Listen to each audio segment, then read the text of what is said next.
Hey everyone, Dr. John here. I'm here with Dr. Justin, and this month we're doing some fun challenges on our videos in the office, kind of measuring sticks, things to see where we're at physically.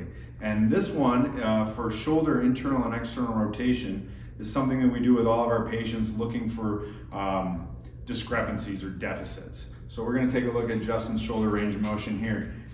On one arm he's going to go in, and the other arm is going to go up over the top, and that's really excellent, really close to one another. Okay, now on the other side, comes in and coming over the top, pretty big difference there. Okay, so we're looking at his external rotation on the left and his internal rotation on the right, both needing to be cleaned up to be symmetrical. Now, we look for these discrepancies because these are things that we want to have access to. We want to have those positions, whether he's looking for shoulder stability when hitting his slap shot, or maybe throwing with the lacrosse ball with his son in the front yard. We don't want him to have to rob Peter to pay Paul and get around some of those inefficiencies. So the first thing we're going to do is mobilize the thoracic spine. That's the area from here to here. And what we're looking to do there is get some extension on that frame on which the shoulders move. So everybody needs a little thoracic extension. It's just a low-tech mobilization. He's just going to bend over this fulcrum here and add in some extension to his back. Okay?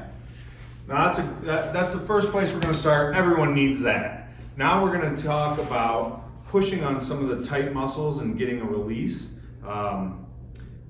The tool that I'm going to demonstrate with is a ball, but if you have access to a barbell or maybe a friend who's going to inflict pain and push right where you ask him to, then that'd be a great way to do it too.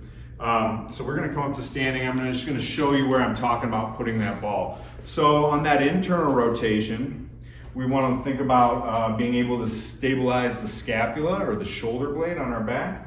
So if Justin comes around like this, lying on his back, I would have him put that ball right here on the muscles that hold his shoulder blade onto his back, onto his rib cage, and just spend some time looking for tender spots. This is because so much of our life is here. Our shoulders are rounded forward, and puts us in a disadvantageous position.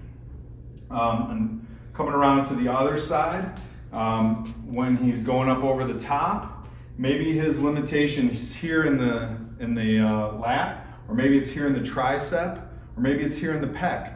Whichever one he finds, he can spend some time pressing into those, looking for a release on the tender spots.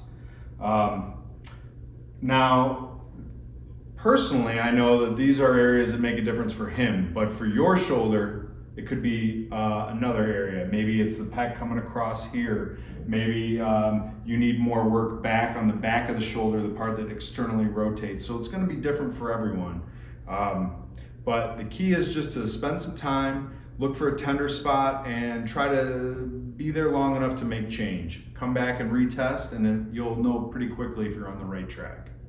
Now, if this is something that's interesting to you at all, or you found a big deficit in your own motion, don't hesitate to reach out for a call here to the office. We're happy to answer any questions and love to work with you. Thanks.